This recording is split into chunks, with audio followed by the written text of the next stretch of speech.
Welcome everyone to this morning's session on the Gospel of Mark. It's session 3 of our study, and we're looking at 2 healings today, both of them of females. So we're moving on today to a group of 2 stories that are kind of woven together, sandwiched together in Mark's Gospel from chapter 5. And in the middle of the 2 stories, there's a story about a dying girl, 12 years of age. And then wrapped around that story, there's a story about a woman who has been bleeding for 12 years. And Jesus here, after last week having crossed to the other side, Jesus and his disciples have come back. They are on the original side, in other words, the Jewish side. So these are Jewish stories about Jewish people, each with the number 12, which is, of course, as we were talking about before the recording, a significant number in Judaism. The technical term that's used for these stories is that they are intercalated. That simply means that there's a sandwich that's been made, that the one story forms the bread and the other story in the middle forms the filling. And Mark actually does this a number of times with other stories. So earlier in chapter 3, Jesus has been engaged with his family. That story is wrapped around a conflict story with the Pharisees and scribes. The sending out of the disciples begins and ends the longer scene, which is the story telling the death of John the Baptizer. And you can see in the resource there are other places where this wrapping around has happened in later chapters 11, 13, and 14. So it's a favourite technique of the author of this gospel.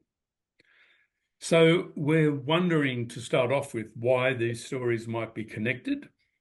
Mark appears to want us to notice that the number 12 links these stories, because 12 appears in two verses in fairly close proximity as the kind of hinge between the 2 stories. The woman has been bleeding for 12 years. The girl was 12 years of age. So the woman has been bleeding since the child had been born, and that leads us to ponder, is there a connection? So your first task as biblical interpreters today is to ponder why Mark has highlighted the number 12 years in these 2 stories.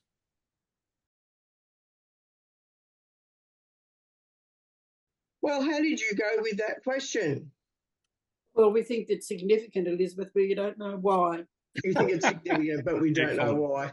That's a fair answer, I think. Anyone who advance any hypotheses? I was wondering if the number 12 and the significance of the Jewish people recognise the Jewishness of both the girl and the woman. Well, they are both Jewish. I think that's clear from the story, and that the number 12's used. It's obviously, I think, significant to the Jewish people. So I don't think there's any question about that. The question is, why is it significant? Anyone want to have a stab in the dark? Yeah, I was saying that Jesus is the expected Messiah, and he's the one who is going to bring the kingdom. And he's going to, make Judaism whole, like water to wine. Something that is Jewish expectation that is being fulfilled. So Mark is trying to make a point there that he is the one to come, and he's the one who is sweet. I think you're on the right track there, John. The number 12 is found, trivia question, answer, 187 times in the Bible. And I would say that's fairly significant. Yeah. So we've got Jacob's 12 sons, We've got 12 spies go to the promised land in Numbers 13. Elijah's big altar he builds in his competition with the Baal priests is 12 stones. There's 12 minor prophets in the Bible. There is 24, that is 2 times 12 priestly divisions. There's 12 unleavened bread cakes are placed in the temple each week. And of course, in the New Testament, we have 12 disciples. We have 12s here. When Peter cuts off the ear of the soldier in Matthew's gospel, when he's arrested, he said he could call down 12 legions of angels. The New Jerusalem in Revelation has 12 gates, etc. That's just some examples. So we can probably think that there's some importance attached to this number. So Israel does make a source of things with numbers, like David's name is 7, another magic number. And these magic numbers denote things. 40 is another number commonly used. It's not so much as magic, it just means we've run out of fingers and toes to count, and it's a long time, pretty much. And that's what 40 is. But in Judaism, the number 12 signifies the perfect government of God. So it's God's government. It's about order in chaos. It's about divine authority.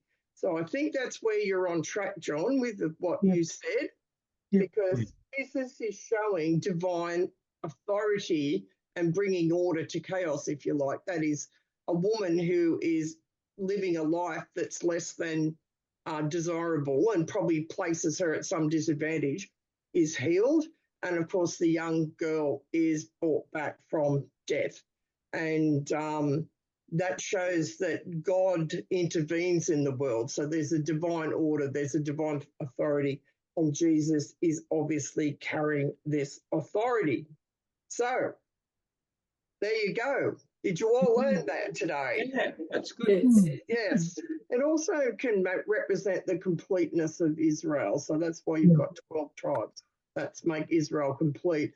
And that explains things like why when Benjamin does some bad stuff and it looks like they're about to be annihilated, the other tribes step in and kidnap wives to make sure Benjamin keeps going, because, of course, without that 12th tribe, they would be incomplete. So there are some things about the number 12, so you'll never read that the same again. So, yes, we can assume there was a connection, and both of them are there probably to demonstrate a secret message, if you like, but certainly a subtle message about Jesus having God's authority to bring about order and wholeness. Okay, so the details in the story. Now, you have probably, particularly if you are a minister, would have been taught that Mark is the shortest gospel and he tells it in a great hurry. I'm here to agree once again with one of our nighttime people that come, Derek, and Derek's spot on about this when he said Mark often has a lot more detail than Matthew or Luke. Does this surprise you? Because he does, and I'm going to prove it because I'm going to show you this. I'm going to show you, I've got the synopsis here. Matthew is the column with the big gaps. This is the story in the synopsis. You don't have to read it. Can you see those gaps? Yeah. Matthew is significantly shorter than Mark. And I think that we forget that Mark is mostly shorter because he doesn't have a nativity or a magi thing, and he doesn't have a resurrection ending like the others do, and that naturally makes them longer. Mark is much more prone to add lots of details to his story, and Matthew and Luke often take it out, particularly Matthew. Matthew is the one in a hurry, not Mark. He edits a lot of it very, very heavily. So there's 9 verses in Matthew compared to 23 in Mark. So Mark's account says that she's exhausted all her funds. She obviously was a woman of means if she's been spending money on doctors for all these years. It's been in vain, though, because she's in a worsening condition. Just let me skip a second. things aren't going well for her. She's getting sicker, and all the money she spent has done nothing to help her. And there may be some other things that we'll get into more detail later that make her worsening condition, not just the fact she's putting up with this physical discomfort, but it would limit her activity in society and what she could do. So there's a number of reasons why she might seek to be healed in the story. So she's heard of Jesus and she's decided to go up and deliberately touch him. Mark says that she touched his cloak. Matthew makes the story even more Jewish by saying she touched the fringe of his cloak.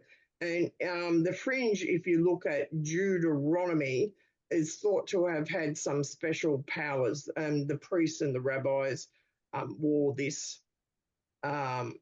fringe, and there was Jewish folklore that they could have healing properties. So anyway, she's grabbed his cloak, maybe the fringe, maybe the bottom of his cloak, and then she is healed immediately. Now, this is a little bit different from all the rest of the healings in Mark because it isn't something that Jesus has instigated, but he knows someone has touched him, and he says he could feel the power. Mark says the power go out of him, and he looks to see who has done it. And the disciples say, "What are you talking about?" Of course, they're all jostling you. You're in this crowd, but he knows that there's something different that's happened. So the ordering of the words in the Gospel of Mark, as it says in your notes, is unique to the Gospel of Mark, and that she comes first and touches Jesus, but then later she trembles as she confesses to touching him because she's probably afraid. Matthew just omits that, but in Luke's passage, she initially comes trembling. Whether that's significant, I don't know. I think Mark's is probably in some ways just been painting a realistic story, and that she's done that. Jesus confronts her, if you like, and of course she thinks, "Oops, what have they done?" So she's afraid and she trembles. So there are laws in Leviticus about bleeding with women, either at the time of their menstrual cycle or on other discharges. And she herself is not unclean, but she can make people ritually unclean if she touches them. So she's actually doing something. She's probably snuck up on him because she's doing something which she'd know by law. She's about to make Jesus unclean, and she thinks, well, if he doesn't know, it doesn't matter. But of course he does know, and it does matter. What do you see as the importance of touch in this story? So these are the questions you've got here. Why does there need to be touch in order for power to go forth from Jesus and for Jesus to heal the woman? Now, we know that Jesus can do long-distance healings, but in this case, he hasn't really got a lot of choice in the matter. So you might want to think about that. What is the point that Mark is making with this story and how it happens?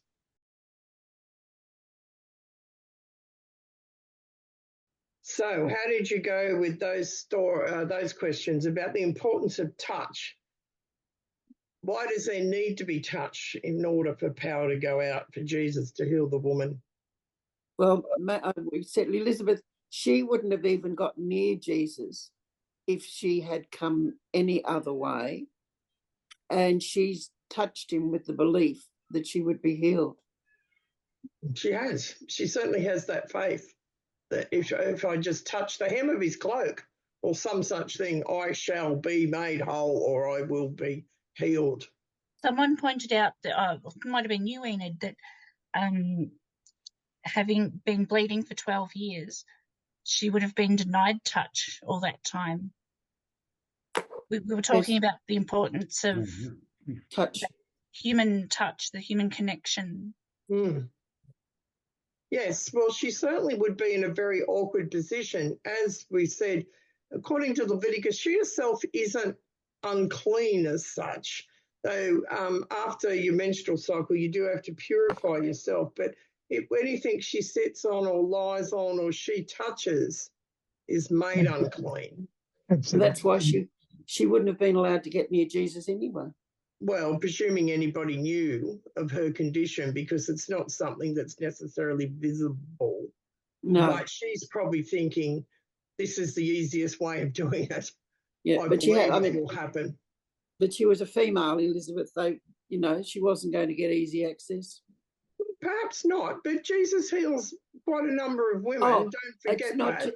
I'm not thinking of Jesus, from Jesus, I'm thinking of the surrounding people. Yeah, it would be harder for her to get close to him, that's right. But she manages to sneak through the crowd or hustle her way through and touch him. And now all the other people that touch him, and power isn't going out of him when they do it. What's the difference?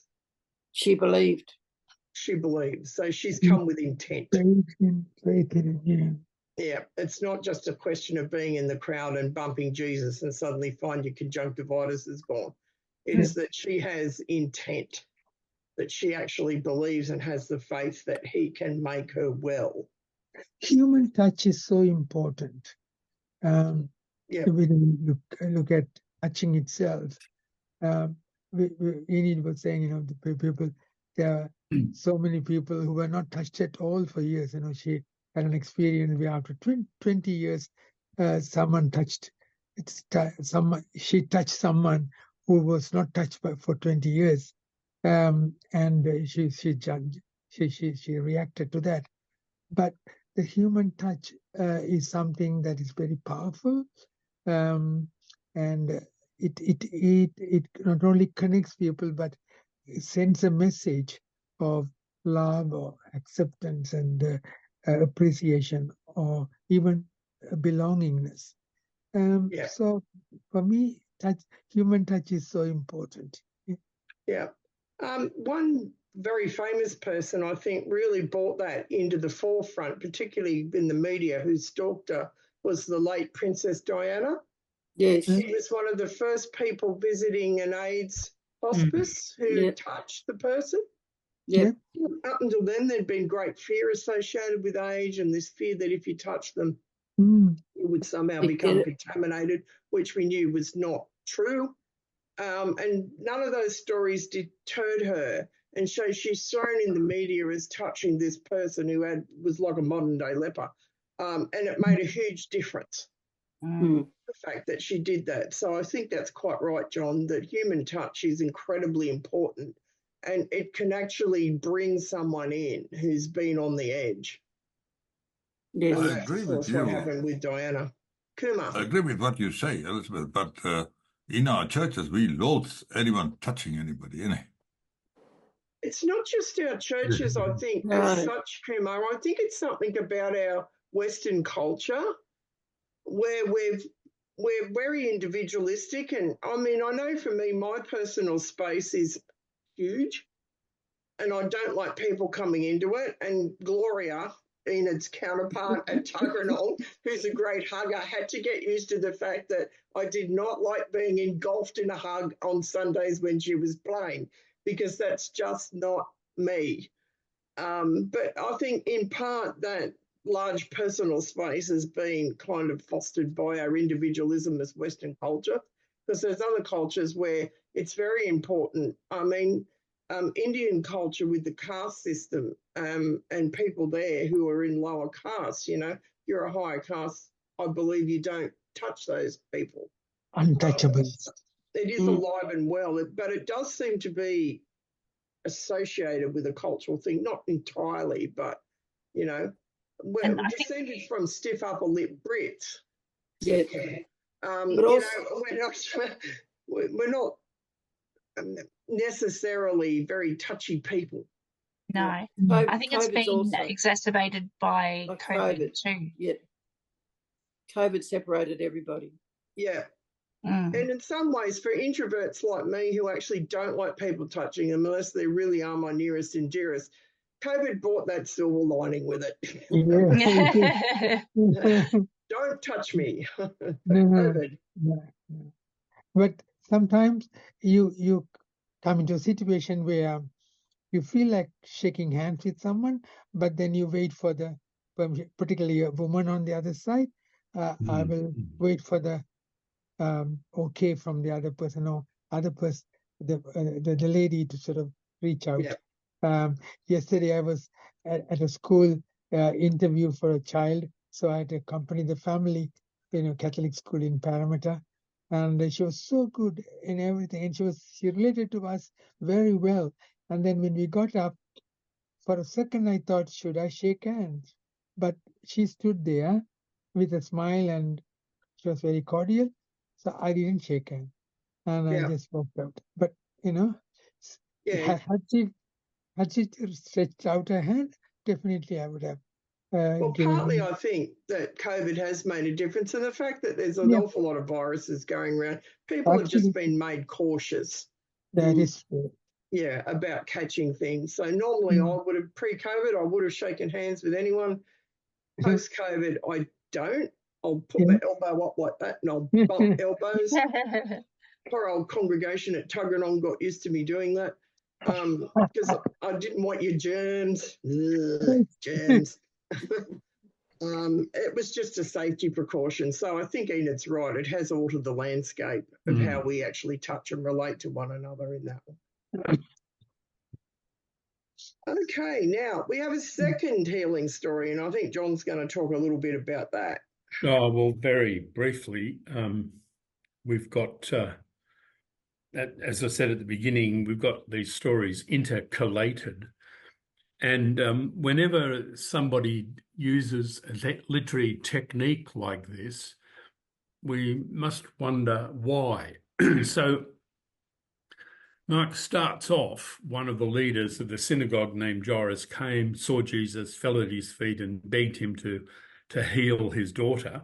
So Jesus went with him with a large crowd following him and pressed in on him. So we're just getting to the point where Jesus is, as in the picture before, is kind of at the, where's the picture? There it is. You can just see Jesus with Jairus maybe, or with the messenger at the door, and the women grieving over the child whom they believe to be dead at this point, although Jairus says later she's just sleeping, or Jesus says, sorry. So we just get to that point and we wonder what's going to happen when all of a sudden we switch. There was a woman who had been suffering hemorrhages for 12 years. She'd endured a lot. She grew very weary. She heard about Jesus. She came up behind him in the crowd and touched his cloak. She said, if I but touch his clothes, I'll be made well. And so then we have the story of the woman. And then at the end of that, we go back to the doorway, Jesus at the doorway looking at the girl, and he comes into the room and the story goes on to conclude. So it's like a filmmaker will jump from in the middle of this scene to another scene, and you wonder, why have they done that? And then I'll come back to this scene, and maybe half an hour later in the film, you realise, oh, yes, that was related to this. So your filmmaker / biblical exegesis hats are on now, and we need to ponder there's two stories side by side. And we thought the way to do this was, we're used to doing this with the synopsis, looking at Matthew compared to Mark, or Mark compared to Luke. Let's look at story A and story B. Note what's similar, what's different, what's contrasting. In particular, we thought, who takes the initiative to touch the other person, and what significance might there be in that? What patterns do you see that are similar or different? And from that, what do you deduce that Mark is doing from this story? And you'll all have a brilliant sermon to be able to preach at the end of this once you've pondered all of these questions, I'm sure.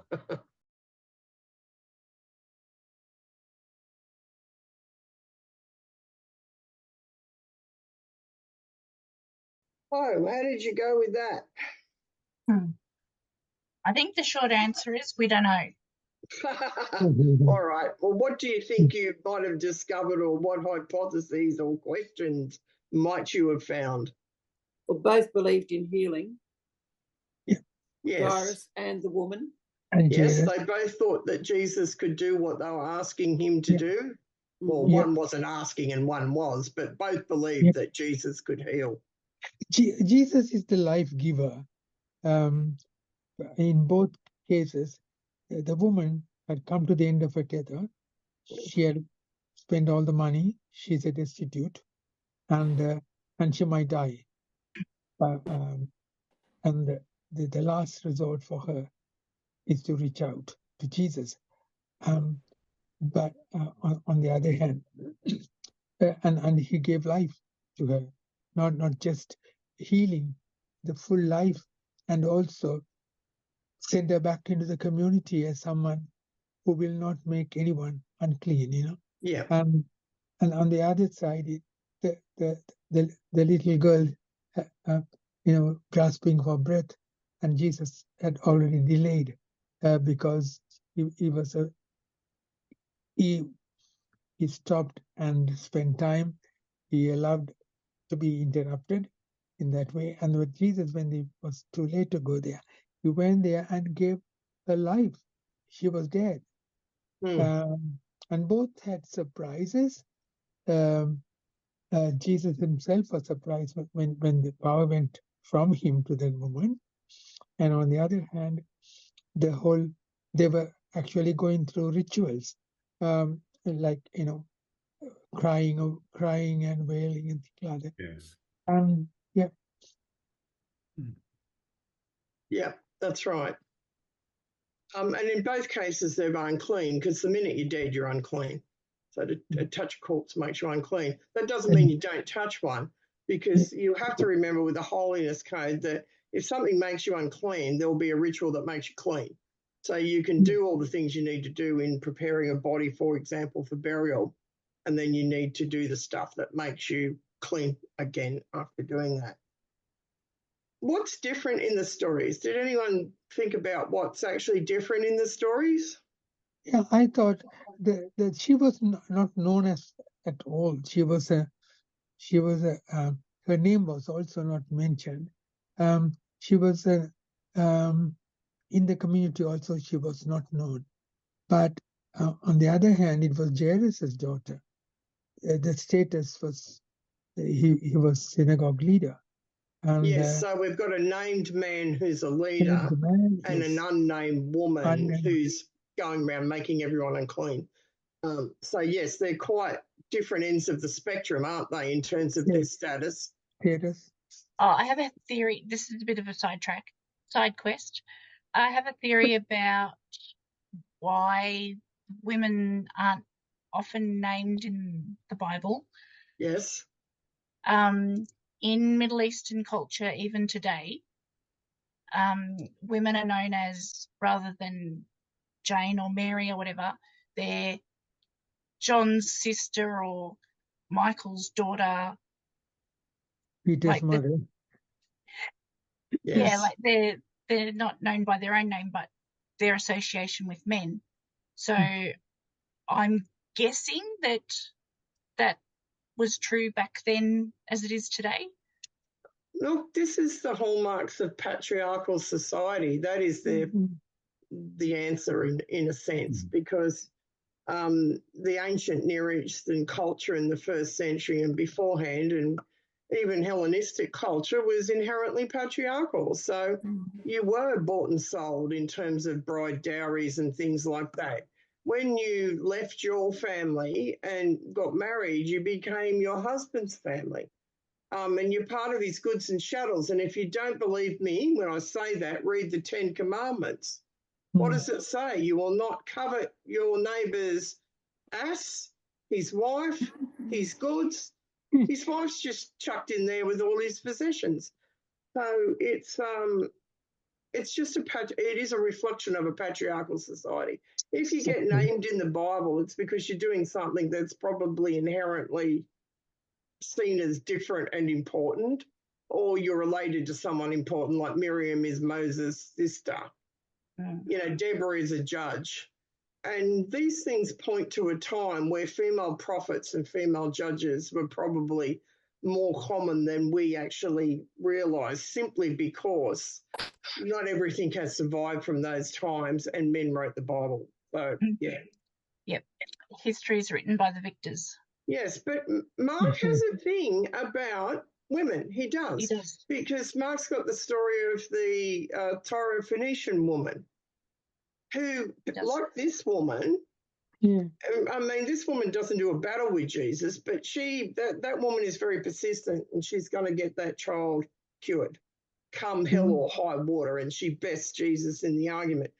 It's the women who were at the tomb. We don't have an ending of Mark. You know, they run away because they're afraid, but it's them that go there. It's the women who are near the resurrection and can see it from a distance. So Mark is emphasising women in a number of ways. Yep, there's a lot of places in Mark where the women do pick up the slack that the guys should have done. Yes, that's right. And you've got the first server or diaconate or deacon, as we would say in English, in Mark's gospel is Peter's mother-in-law. She's called a diaconus, which means, and that's a special word. That's sort of a servant of the gospel, if you like. And our word deacon comes from it, someone who serves the Lord. So I think Mark is fond of women in that way. And we can assume perhaps that in Mark's community there's quite a number of women, and they're probably reasonably prominent. That's my guess.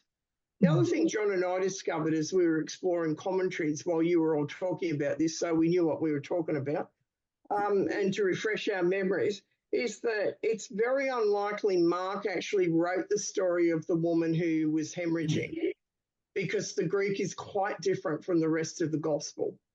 So it's probably evidence that Mark is using a source, and it was probably evidence that this is a story that was commonly known about Jesus.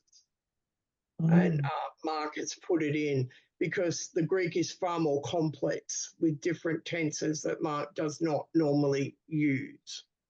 In the woman's story, yeah. In the woman's story. Not so much in the story of the raising of the daughter. And there's some things about that. The verb that's used when he gets to rise up is agere, which means risen or resurrection. And it's the same verb that's used of Jesus' resurrection. So this little story about the healing of the daughter may be foreshadowing Jesus' own resurrection, and also foreshadowing the raising of the Christian dead at the end of time. You know, if you have faith, you're raised to be with Jesus. So it may be operating at that level as well. There's also an observation about Someone's at the door, John. All right.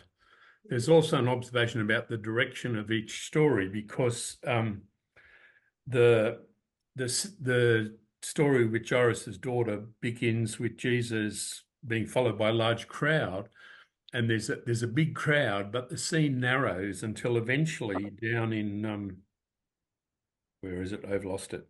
In verse 40, he put them all outside and took the child's father and mother, went in where the child was. So the healing miracle ends up being a very private scene from this very public thing. Whereas with the woman, it's quite different. The initial touch is a private moment that's just lost in the hurdy-gurdy of all the people. But as the story goes on, everyone becomes aware. Jesus makes something of it, and everyone becomes aware. Both stories end with people being amazed at what has happened, but one narrows from the public into the private, the other goes from the private into out to the public. So there's a nice juxtaposition putting these two side by side. Yeah. I was wondering if there. It's wonderful. So much in two small stories. Go on, Sherry. I was wondering if Mark didn't write the woman bleeding bit. Does that mean, or could that mean someone inserted it between into that? Unlikely. It's more likely Mark's just picked it up from a source because it was a commonly known story, because Matthew and Luke tell it as well. Yep. And I don't think they tell it just because Mark's got it. My guess would be it was in common circulation and he's lifted it and then put it into his gospel. Yep, so it's still his choice where it was put. Yes, because it's in different spots in each of the gospels. So, yes, you'd have to say yes. He's chosen it to put it here for and put them side by side, which was the last question we asked you to think about. Why are these stories side by side? Does Mark like sandwiches? Well, he does, and we know that because there's other evidence. It's like Matthew likes pears. He has a lot of pears. People go out 2 by 2, and there's different things in Matthew that are paired. 2 miracle stories, for instance, instead of 1. So maybe he does like sandwiches, but maybe it's also just he wants to highlight those contrasts between a nameless woman with a condition that marginalises her with an important man, and Jesus treats both these equally. Yep, equally. And that's part of the divine kingdom of heaven, that Jesus responds equally. Yep. Status is of no consequence in these stories. Nobody's getting a better deal. Yep. And also I thought that Jesus could be interrupted. He was going on a mission. He was going towards Jairus' house, but this unknown person, nameless woman, she touched him, and then the power went through. Jesus said, I know that my power went from me. So that means Jesus,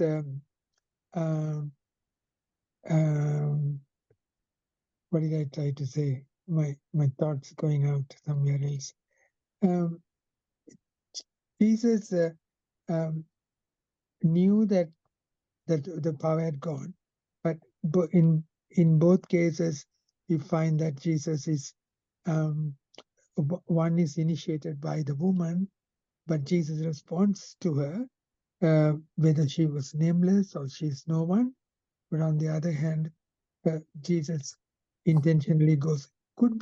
He could be interrupted on the way. So in sermons I have preached, says, Jesus is someone who can stop and listen, stop and reach out to someone who needs him more. It also increases the drama of the story. I mean, this is good storytelling technique, where he's asked to go and heal this little girl. He's interrupted by this shameless woman who insists on touching his cloak because she doesn't want to talk to him face to face. That delays him enough that the child dies, so it increases the tension. So it's also a narrative device in good storytelling. I think that's part of it. And you see John do it with the story of the raising of Lazarus. Jesus mooches around Jerusalem for a couple of extra days to make sure Lazarus is well and truly dead by the time he gets there. And then gets taken to task by Mary and Martha for not coming when he should have. And, you could have stopped our brother dying. So it's a similar kind of literary thing where you increase the dramatic tension of what is actually happening. Excitement, Yeah, it is. It's about excitement because in an oral culture, this is how you convey information.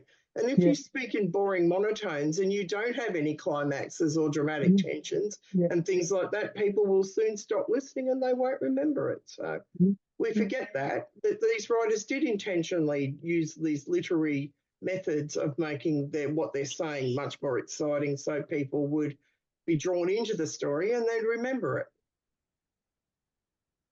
Okay. Yep. Shall we look at 2 intercalated healing stories, John? Do you have anything else to say about that? No, we've done that. We're up to We've done that one. Where are we? Oh, we're up to the holiness code. How many of you have read that in your notes, the holiness code? You have? That's good. Now, Leviticus is nowhere near as boring as you probably think it is. And you've probably picked up parts of it and think, this is a whole lot of rules and stuff like that. But it's a way that helps society keep healthy and function well. So that's why there's laws relating to things like leprosy, skin diseases, bodily discharges. Partly they're due to not wanting to have a disease spread through a community. You isolate someone who may have something that's catching, so not everyone gets it. That's common sense. And partly it relates to superstitions about bodily discharges, particularly blood, because in these times the life was thought to be in blood and that women mysteriously shed this life force once a month and other things happen was something that men particularly, were fearful of. So I think it's important to recognise that the Holiness Code, one, it's a product of its time, but secondly, it also makes sure that the rest of the community is not going to get sick. So in relation to this woman, she's not an outcast, and you'll often read things about her saying she was outcast from society. She wouldn't have been, because there's ways she can rectify her situation. There's things that can make you clean again, and there's specific sets of laws. She probably would have needed her own eating utensils. She would have had her own place in the tent. Anything she sat on would have been in clean, so it would have been left, she'd have her seat, her bed, her place she ate, her things. She wouldn't have been able to cook or do some certain things. So certainly it would have really narrowed down her movements and her position in her household. It would have been compromised. And because it wasn't just a discharge that came and went, it was one that was there all the time, it would be hard for her to actually have a time where she was clean. So what Jesus does, it does restore her to wholeness. It's being able to live a full life in the way that was intended. So the Holiness Code, where these ideas are drawn from, are part of the law, and we call it the Holiness Code because it says, "I, the Lord your God, and holy, and you'll be a holy people." And to be a holy people, you need to implement these particular rules and statutes and regulations. So these things looked at various offerings and sacrifices that you brought to the temple. There's lots of matters of daily life. It talks about bodily illnesses, sexual relationships, annual festivals, different rituals, etc. A lot of it's to do with around the temple practice, because that's what was in the time of Leviticus, of course. The religion was centered around that. By the time of Jesus, we have towns and villages all over that Palestinian area, and the Pharisees went around a lot of the poor people in these villages who couldn't make the pilgrimages to the temple as Leviticus set out. But the Pharisees provided guidance how they could interpret the Torah using the everyday things and still be holy Jewish people, still be a people set apart. So they could live every point of their life quite apart from pilgrimages made to the temple in Jerusalem. And of course, when the temple was destroyed, that ended that part of the Jewish religion. It ended the sort of power of the priests. And it meant the Pharisees were really well positioned to take up how Judaism was observed and how it actually functioned. So they got a lot of authority once the temple went, because they were the ones who were around the people in villages and looking at the Torah and daily life. So I think I've made all the points you've got. It's all in your notes anyway. So you shouldn't think about Torah as something that's prohibitive or that's a straitjacket around people. Rather, the Torah was a way of helping people put the sacred into the ordinary. And it's important to recognise that. We've written a little bit about that in the last part of the study, just to note there, that Jews talk about making a fence around the law. That is to say that the law isn't as classic Christianity understood it to be this heavy weight imposing a burden, but rather the law sets up the boundaries, and the law operates within those boundaries. And if you transgress beyond those boundaries, then you're breaking the law, and there will be problems. And they got this from the beginning of one of the tractates in the Mishnah, which, as you know, is a 3rd century Jewish document, which talks about Moses receiving the Torah at Sinai, transmitting it to Joshua giving it to the elders. We've got the story of the 70 elders in Exodus.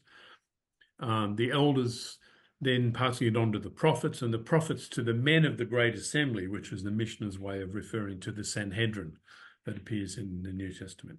And the men of the Great Assembly, like everyone, had three sayings. In this document in Jewish literature, everyone has three great sayings.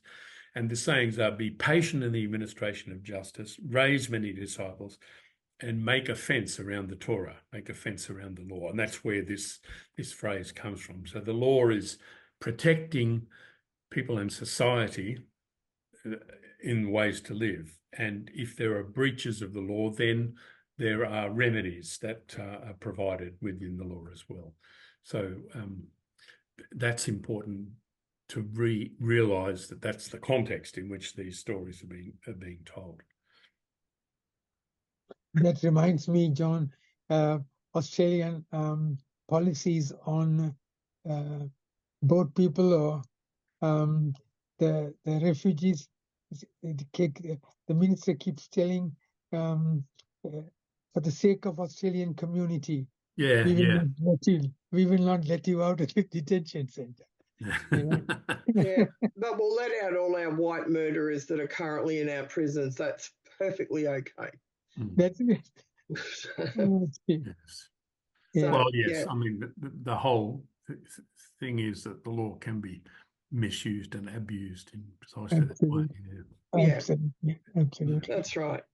But Christians do routinely understand the role of the law and what it was for. They forget how ancient it is, and they forget there's a whole swathe of Jews that still practice it and do not find it a real burden or a problem. Could I also say, Elizabeth, that in the Hindu religion or Hindu community life, there are a whole lot of laws unwritten, but some are written.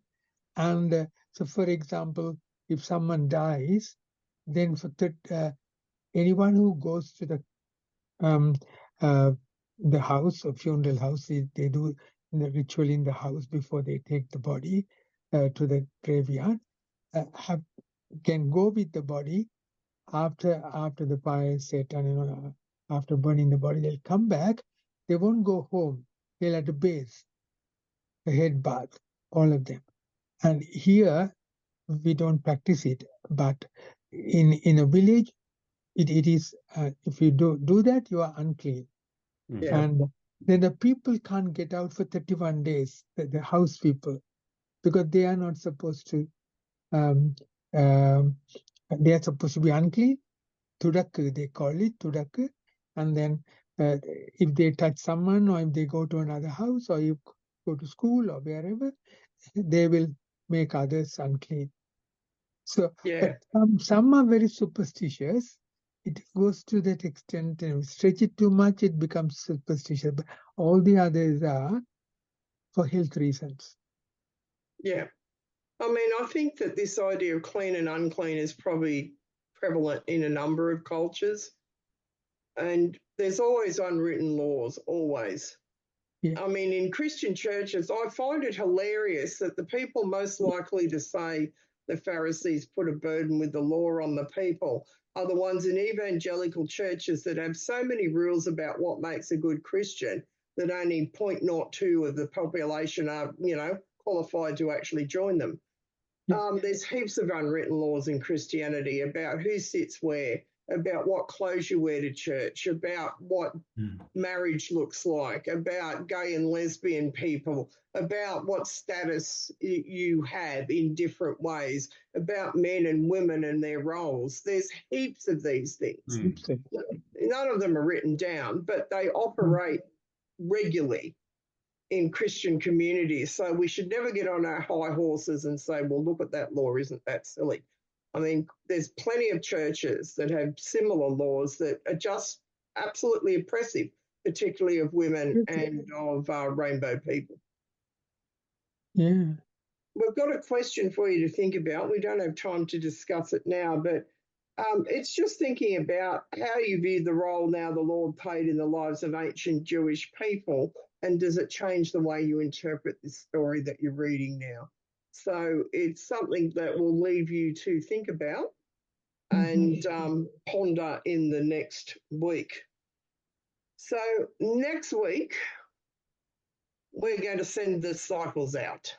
So it's the sending of the 12 out to do mission, and that is the passage we'll be exploring next week. So hopefully you can join us then. And in the meantime, enjoy the rest of your day. Thank you for coming, and I hope you all have a good week. Thank you, and you Thanks, too. Elizabeth. Thanks, John. Okay. Yep. All right.